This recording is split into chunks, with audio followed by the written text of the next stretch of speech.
Migratsiya agentligining Rossiya Federatsiyasidagi vakolatxonasi Moskvadagi reyd bo'yicha rasmiy munosabat bildirdi. Assalomu alaykum qadrli mehmon, videodan to'liq xabardor bo'lish uchun videoga like va подписываться tugmalarini bosib qo'ying. Понял? Я вернулся, понял, мне этот тротуар, мне похуй, я по дороге хожу. Стоять, нахуй, это Virginia, здесь не канает, блядь. Ayni paytda mazkur holat yuzasidan Rossiyaning huquqni muhofaza qiluvchi organlaridan rasmiy ma'lumot kutilmoqda. Moskva shahridagi O'zbekiston bosh konsulxonasi va Migratsiya agentligining Rossiya Federatsiyasi vakolatxonasi ushbu masalani nazoratga olgan. Agar ushbu vaziyatda jabrlanganlar orasida O'zbekiston fuqarolari mavjud bo'lsa, Migratsiya agentligining vakolatxonasiga murojaat qilishlari so'raladi. Telefon raqam +7 kodi bilan 925 045 4744. Umuman olganda, tadbir davomida xavfsizlik xizmati xodimlari hujjatlari bilan muammoga duch kelgan 5-6 nafar shaxsni qo'lga olgan. Qo'lga olinganlar vaziyatga oydinlik kiritish uchun bo'lmaga olib ketilgan.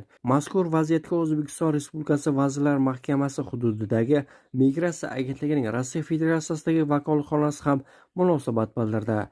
Eslatib o'tamiz, oldinroq O'zbekiston Jurnalistika va ommaviy kommunikatsiyalar universiteti rektori Sherzodxon Qudratxo'ja mazkur vaziyatga izoh berar ekan, aholisi 1 millionga ortayotgan O'zbekiston ishchi kuchini boshqa mamlakatlarga yo'naltirishga majburligini aytgan. Ammo shunday bo'lsa-da, Rossiyaga borish o'rniga boshqa yo'lni tanlashni tavsiya qilgandi.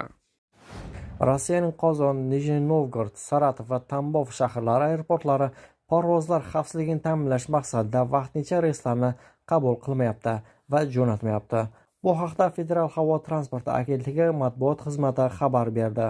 Fuqarolik samolyotlarining parvozlari xavfsizligini ta'minlash maqsadida Qozon, Nijniy Novgorod, Saratov, Tambov aeroportlarida ularni qabul qilish va chiqarish bo'yicha vaqtinchalik cheklovlar joriy etildi. Havo bandargohlari parvozlarni vaqtincha qabul qilmayapti va jo'natmayapti, deyiladi xabarda. Rossiyada rus tili, tarix va qonun asoslaridan imtihon topshirish tartibi o'zgartirildi.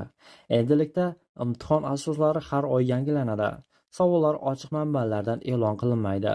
Bu choralar imtihonlarning xolis va sifatli o'tkazilishini ta'minlashga qaratilgan. Eslatib o'tamiz, Rossiyada ishlashni rejalashtirayotgan har bir xorij fuqarosi rus tili, Rossiya tarixi va qonun asoslarini bilishini tasdiqlashi kerak. Imtihonlar mamlakat bo'ylab 92 ta davlat tashkiloti orqali o'tkaziladi.